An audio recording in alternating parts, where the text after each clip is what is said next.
প্রেমিকা আর সহধর্মিণী এ দুটো বিষয় কিন্তু ভীষণ আলাদা।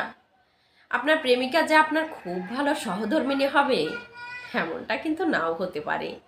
আবার আপনার সহধর্মিণী যে আপনার খুব ভালো প্রেমিকা হবে এমনটাও ভাবা ঠিক নয়।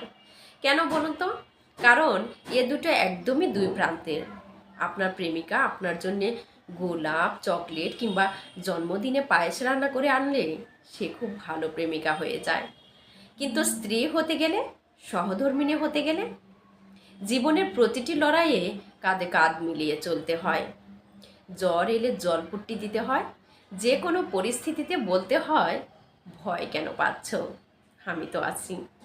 হ্যাঁ, ঠিক ধরেছেন। প্রেমিকা আর সহধর্মিণীর মাঝে যে পার্থক্য সেটা হলো অপরিসীম দায়িত্বের।